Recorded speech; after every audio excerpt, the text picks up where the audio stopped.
Hey guys, so Lorentz Butterfly will be released in a couple of days, and this video, let's talk about her kit and if you should pull for her. For me, definitely I'll be pulling. In fact, I will be trying to go all the way to P1. And why am I doing that? I will basically go through about it in this video as well. But first of all, let us talk about her role, which is in Lingering Glow, and her damage buff. Okay, so as any other Lingering Glow, she can inflict burn, and when burn is inflicted, it will generate Lingering Glow, and Lingering Glow cannot coexist with Bleed Tie. So for her insight, let's start off with insight 3. The maximum stack of burn for all enemy increases by 5 and further increases by 15 when the number of Lingering Glow unit reaches 3, which means maximum she can increase the max stack of burn is up to 20, okay, 15 plus 5. So based on the number of Lingering Glow unit, 1, 2 or 3, at the start of the round, for every 100 Lingering Glow stacks, increase damage bonus for all allies by 2.5, 5 or 15%. So if you're going to use full team, Isolde, Marsha, and Lorentz, then the DPS is either Beryl or Spadodia, then you should get at least 15% damage bonus for every 100.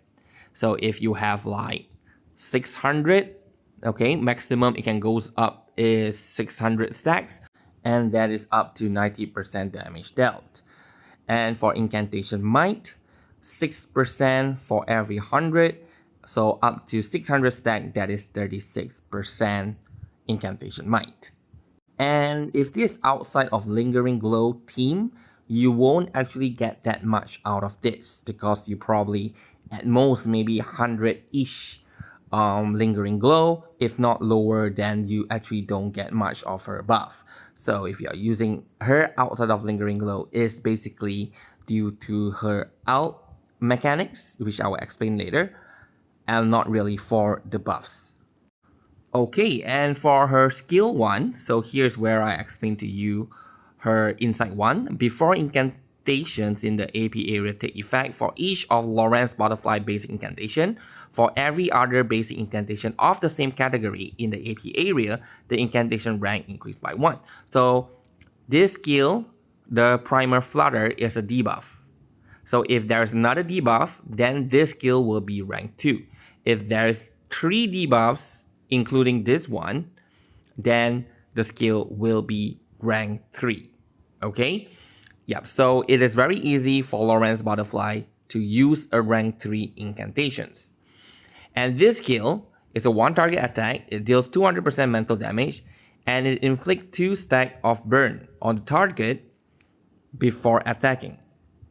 For rank 2 and rank 3, there's an additional effect. So that additional effect is that it deals additional stable Genesis damage equals to 3 or 6% of the damage dealt to the target by allied incantation this round. So if you keep attacking the enemy, you are doing like millions of damage, including ultimate, incantation, ultimates, all add up together. So let's say you do 10 million damage. Then basically, when you use this skill, you will inflict a Genesis damage that is not affected by stats, right? So it's like, if you remember like Kakania's ultimate, so it's a fixed number, and you will do a percentage of that. And if you have more Lingering Glow stacks, then the percentage increase, so up to 600 stacks for every 100, so that's additional 6%. So in total, you can get up to 12% stable Genesis damage. And since now you have used this incantation and inflicted damage, so if you use it again, this time the damage will be slightly higher because it will factor in the damage that has been dealt using this incantation. So a subsequent one will be higher, then you use the next one, it will be even higher, then another one will be even higher, okay? So it keeps compounding that way. But at most, you can trigger up to 10 times per round, which is quite impossible for you to do so. 4 times, 5 times, yes, but up to 10 times, definitely I don't think that is possible, okay?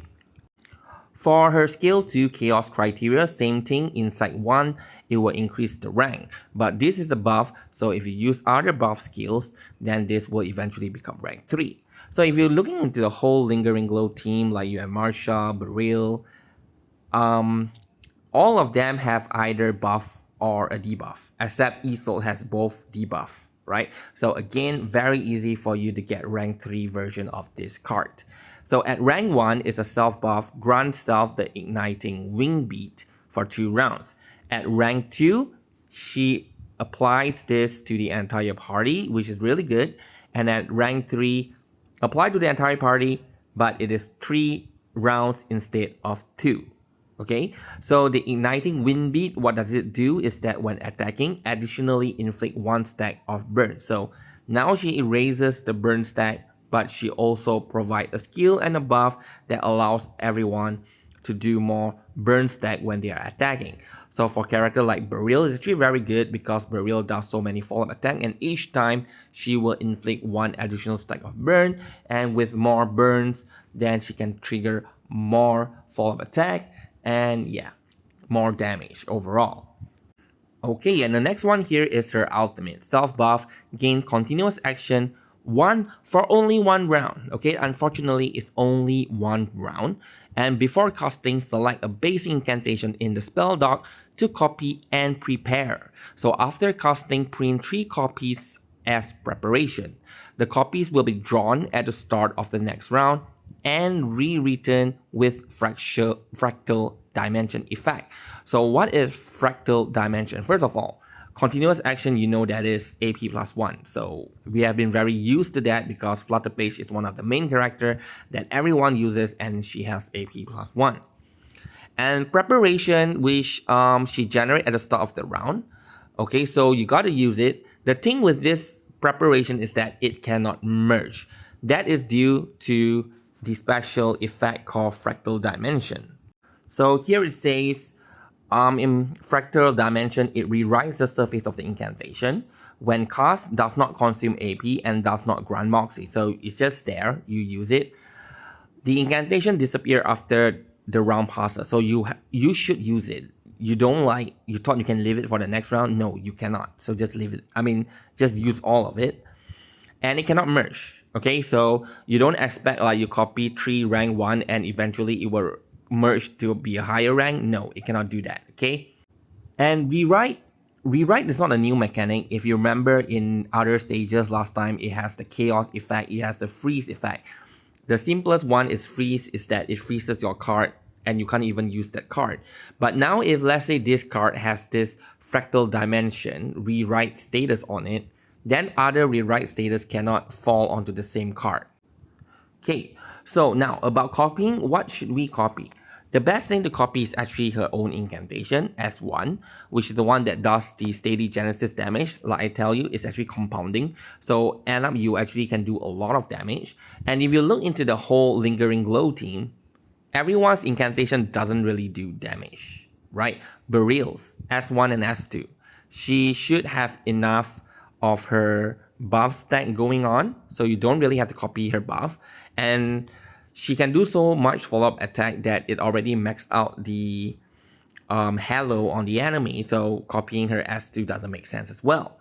Then Isolde, on the other hand, you can't stack up her debuff, so you don't need to apply her, copy her S2.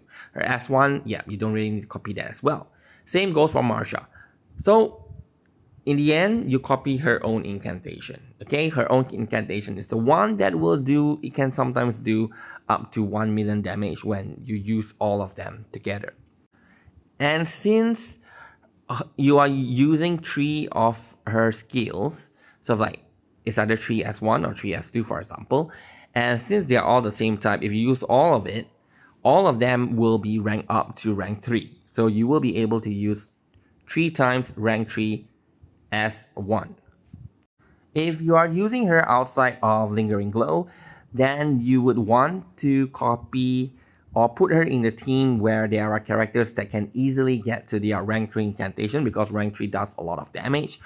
And that is something very good that you can copy. Or you can go for like Poison Team, because Poison Team has this incantation. Every time you use it, it triggers something like Poison Ezreal has that, Willow has that, Ramona has that. So if you copy a lot of copy of that incantation, then you can keep triggering the Poison Genesis damage, right?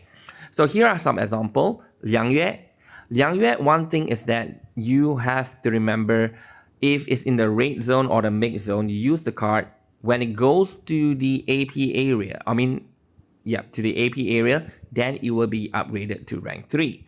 But when Ramona copy, it will copy the one that is on the spell dog. So if initially is rank 2 at a spell dog and later got upgraded, Lorentz will not be able to copy the one that is upgraded later. Okay, so if you really want to copy all of Liang Yue's rank 3, then you have to manually merge it, right? So that is not that easy to do. Okay, so in that case, consistently, if you really want to copy, you can copy a rank 2, because you can use first melody to rank up a rank 1 to rank 2, then you copy that, which is still a pretty good thing to do. Okay, if you really like of the character and you want to put Lorentz into Liang Yue's team. It's also rather fun, her gameplay, so it's fine, okay? But don't expect that that is the highest damage meta if there's something that you are very much concerned with. Okay, Spatodia S2 is also very good for you to copy, because Spatodia can stack up on the pre-ignition as well as the acceleration, which I never put it there. But yeah, you can stack up a lot of those stacks, so her ultimate will do a lot of damage. Rank up team, overall Marcus, Argus, Mercuria, they can easily get rank 3, so copy that. Kalabauna as well, she can easily get a rank 3 precast, so you can copy a full rank 3 precast, and that will trigger so many follow-up attack, and Kalabauna will do a lot of damage. So that will work. For Poison, as I already mentioned, Ezreal, Willow, and Ramona, so you can copy their incantations as well. For the out team, Recoleta, Melania, and Moldier, although using the precast with the rewrite, you won't get Moxie, but these characters can inflict Passion Drain, so when you attack an enemy with Passion Drain debuff, then they get Moxie. So here, yeah, you can get several Moxie as well, so it helps in the rotation in a sense. Here another one I want to mention is Igor. So his S1 give +1 Moxie, so if you use multiple S1, then each of it will at least give him 1 Moxie, although using it will not give you, but the effect will still trigger. Or you use S2 to gain multiple stack of bullets, especially if you do not have Lopera, right? So now coming here is about her rotation. Here I'm going to mention I3. This I3 is not the same one that I mentioned before. This is about Moxie gain. So when entering battle, self Moxie +2. At the end of the round, increase the Moxie of Lingering Glow unit who did not cast an ultimate this round by 1, including her. And if she did not cast ultimate, she get further increased self Moxie by 1. So if she don't do anything, she get 2 Moxie. So her rotation, if you want to keep using her ultimate, it will be out, S1 or S2. Okay, that's 1 Moxie. In the next round, you use S1 and S2, 2 more Moxie. And this round, you didn't use ultimate, so +1, and further 1 more, so 5 Moxie. So she can rotate through her rotation every 2 rounds.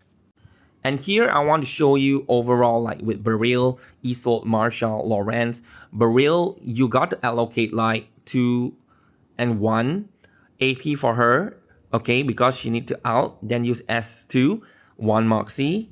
Okay, her own kit will give her 1 more Moxie. In the next round, you use S1 or S2, that's a 3rd Moxie. The 4th Moxie is from her own kit, she get 1 more. And since she didn't use ultimate, now you get 1 more from Lorentz, so 5 Moxies. Isolde, on the other hand, after you out, let's say now she have Intermezzo ready at the start of the round, she used Intermezzo, that's 1 more Moxie. At the end of the round, Lorentz will give her 1 more Moxie if she didn't use her ultimate. So that is 2 per round. Okay, Then you use, let's say round 2, you use S2. That's the third Moxie. But I forgot to mention previously, if she used Alt, she also does Intermezzo, so she get 1 more Moxie. So by round 2, you have 4 Moxie already. So when it goes back to the next round where her ultimate is supposed to come, and that happens at the start of the round. Because now you have 4 Moxie, at the start of the round, you trigger another one, and that is 5. And because of Lorentz, all ultimate will not take up space in the spell dock, so that you get 5 and instantly Isol's ultimate will be generated again. As for Marsha is, okay, once you use Alt, Discipline Forge is for every 3 rounds. So here, like let's say after round 1, then in round 2, okay, in round 3, Lorentz will give 1 Moxie each, so that's 2 Moxie, so she needs another 3 Moxie. So here, if the enemy attacks your party, Marsha will counter with a shield, and that when she does that, you get 1 more Moxie. So if the enemy at least attack the team every round, so easily you should get 5 Moxie for Marsha, so she can ult every 3 rounds. Okay, and Lorentz, as mentioned to you, you need 2 AP. So this is one problem. If you just calculate in round 1, okay, all of this character, Beryl need 2 AP, Lorentz need 2 AP, right? And let's say if you have 5 AP. So should you use Isol ultimate or Marsha's ultimate? Now, look into round 2. If round 1 has 5 AP, round 2 has only 4 because Lorentz's ultimate continuous action only lasts for 1 round. So here, Beryl needs 1, Lorentz herself needs 2, and then Isol needs 1 more to cast her S2. So between Isol's ultimate, S2, and Marsha's ultimate, which one you got to sacrifice? Alright? If it's related to overall damage boost, then you got to sacrifice Isol's ultimate. Don't use it. Just use her S2, and for Marsha to use her ultimate whenever it is ready. So would that be a problem? Technically no, because again, all allied lingering low units ultimate will not take space in the spell dock. So you can leave Isol's ultimate there as long as you want, and it will not disturb your rotation, okay? But this can be solved simply by getting Isol's P1. Because with Isol's P1, your continuous action lasts for 2 rounds, which means 1 additional Moxie. And Lorentz, when she doesn't use ultimate, she gets 3 Moxie instead of 2 Moxie. So which means she can use 1 lesser incantation. So that free up 2 space, 2 AP in your rotation. So one of it, you can use it to cast Isol's ultimate, and now you still have 1 more. So if you really want to like apply everything, I would suggest you to like go for P1 Lorentz because it does fix a lot in terms of her overall rotation. And the overall rotation, as I have shown you, round 1, round 2, yeah, so after that you just keep repeating. And however, since Marsha ultimate is every 3 rounds, so sometimes it will be in round 2 instead of round 1. So if you are expecting that to happen, so what you can do is you can push some of the incantation like Beryl. You use it first, right? In round 1, after Beryl ultimate, you use S1 and S2 because usually you use either S1 or S2. But now you can use both. So in round 2, you can squeeze in Marsha's ultimate. Alright? Yep, so this is the overall rotation for the Lingering Glow team.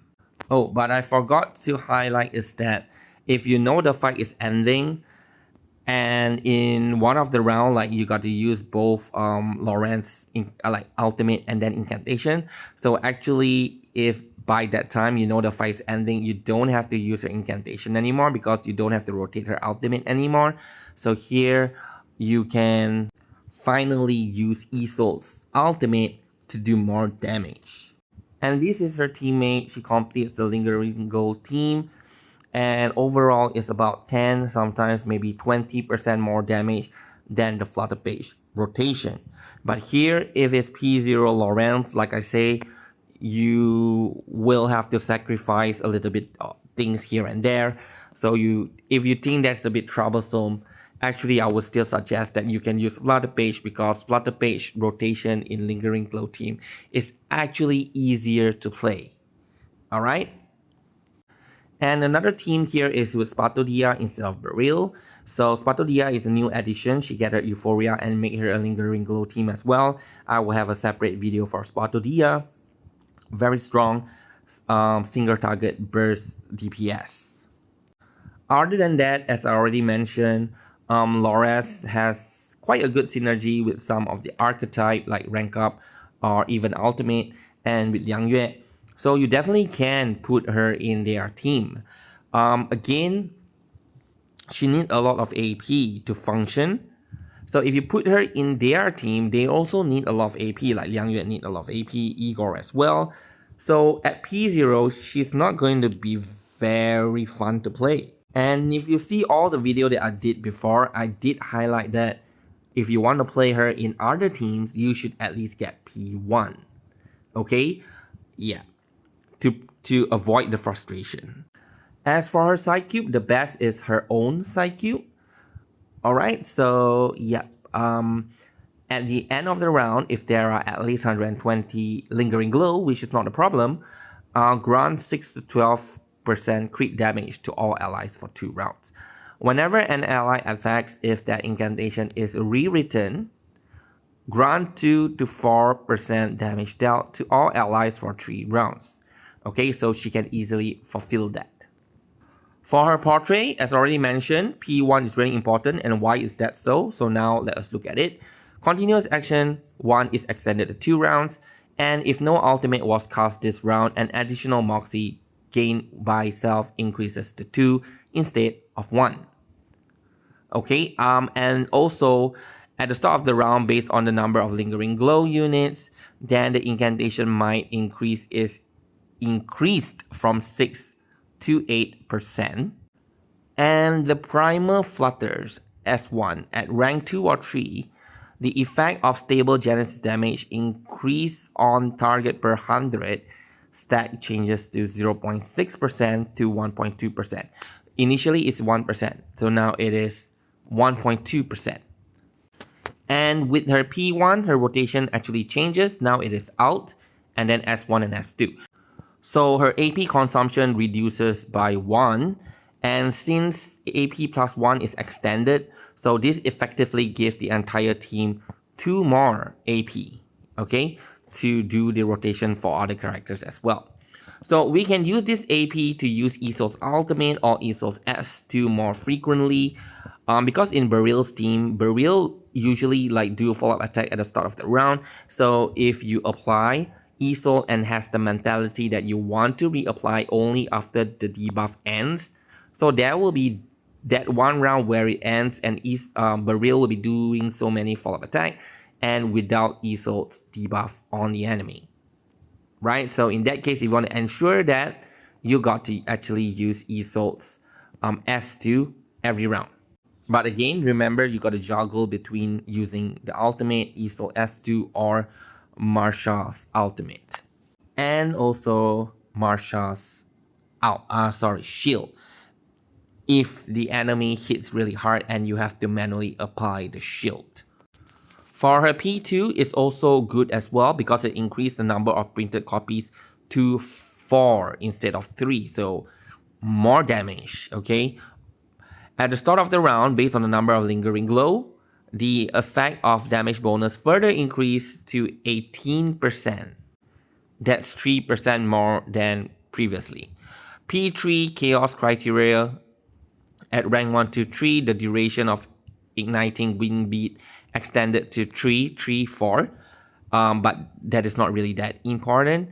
Then the Lingering Glow stacks will increase the incantation might. Instead of 8, now is 10%. Okay, it was 6, 8, and then now P3 is 10%. So it's just more damage, doesn't affect the rotation. Don't really recommend that you should chase for P3. P4 at the start of the round, based on the number of Lingering Glow, the effect damage bonus increased to 21%. So from 18% now goes to 21%. P5, the number of printed copies increased to 5. that is even more. So it's gonna be really fun, right? So if you can chase for P5, then yeah. I mean, if you do want to chase for portrait, so it's either P1, P2, or P5. Okay, yeah, apart from that, the stable Genesis damage also increased from 1.2% to 1.4%. And finally, should you pull for Lorentz? I would say yes if you have Lingering Glow team. Like, since this is the final character to complete Lingering Glow team for now, you should really pull for her, okay? Then you can release Flutter Page and use Flutter Page in follow-up attack team. If you like having fun doing different fun runs and all those things, definitely you should pull for Lorentz. But do remember, as I already said many times, that if you want to do that outside of Lingering Glow, you should at least try to get her P1, or else you will be needing so many AP, and if you put in with characters that also need a lot of AP, it's not going to be fun at all. So no, if you do not have the Lingering Glow team, then you don't need to get her. And if you are wondering that for Liang Yue, you want to pull He Guang or Lorentz, I would say He Guang. If like specifically you want to complete Liang Yue's team, then go for He Guang. Okay? Yeah. Although later on Rhiannon might replace He Guang, but again, Rhiannon is only one unit. I would use her in other unit that perhaps is incomplete. So I will still go for He Guang. Right? So that's all for this video. Thank you very much for watching and have a good day.